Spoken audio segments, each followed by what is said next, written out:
Okay students, हम next topic जो अब हमने करना है वो है different cells connected in series. हम identical cells connected in series जो है वो कर चुके थे और डिफरेंट सेल्स वाला भी हमने करना था। तो अभी मैंने यहाँ पर आपके सामने टू सेल्स बनाई हैं जिनके ईएमएफ्स अब मैंने डिफरेंट ली हैं क्योंकि डिफरेंट सेल्स हैं, तो इसलिए E1 E2। और यहाँ पर अब इसको कैसे सॉल्व करेंगे, ठीक है। अब देखिए यहाँ पर मैंने 3 पॉइंट्स लिखे हैं X, Y एंड Z। ये फर्स्ट वाले सेल के इस साइड, सेकेंड वाले सेल के राइट साइड और एक दोनों के बीच में। इफ़ आई से कि दैट X पॉइंट पर पोटेंशियल है Vx, Y पॉइंट पर पोटेंशियल मैं कहूँ Vy और Z पॉइंट पर पोटेंशियल है Vz। तो what is the potential difference between X and Y point. तो कैसे लिखेंगे, we will write higher minus lower potential, because positive higher होता है तो Vx माइनस Vy, ठीक है। तो Vx माइनस Vy के इक्वल आ गया। ओके, अब इस केस में इस सेल के अक्रॉस अगर आप देखें, ये जो सेल है, ये सेल जिसका EMF E1 है, जिसके अक्रॉस करंट पास कर रहा है I और इसका रेजिस्टेंस है R1।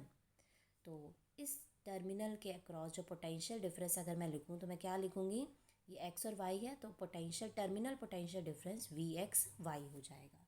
तो आपके पास जो मैंने ये आपको पहले बताया था, टर्मिनल पोटेंशियल EMF और के बीच में ये रिलेशन होता है। तो यहाँ से मेरे पास क्या रिलेशन आएगा कि that VXY equal to E1 minus IR1।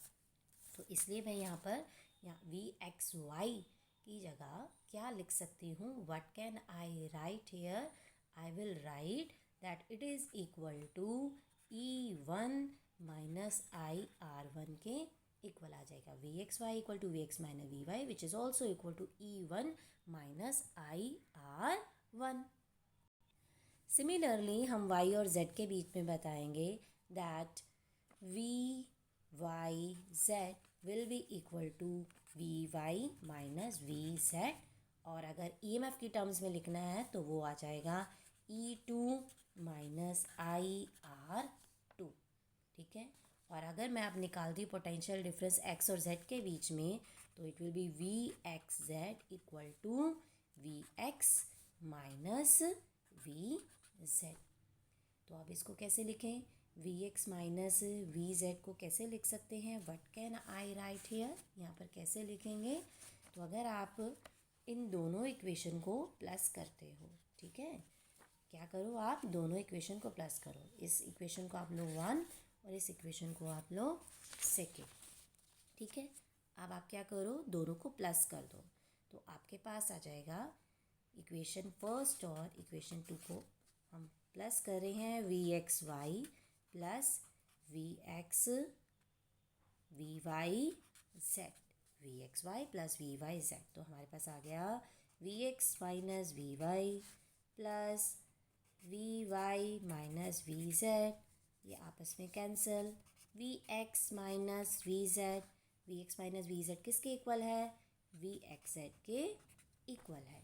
तो बेटा हमारे पास, इसको दोबारा से लिखती हूँ, VXZ किसके इक्वल आया, VXY प्लस VYZ के इक्वल आ गया, ठीक है।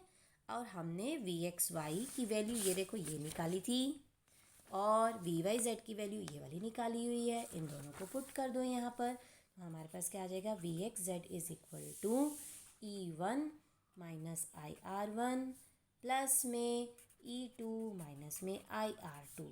EMFs को इकट्ठा लिख लो, E1 plus E2 minus sign common, I common, R1 plus R2। तो हमारे पास ये E1 और E2 दो सेल्स के EMF थे।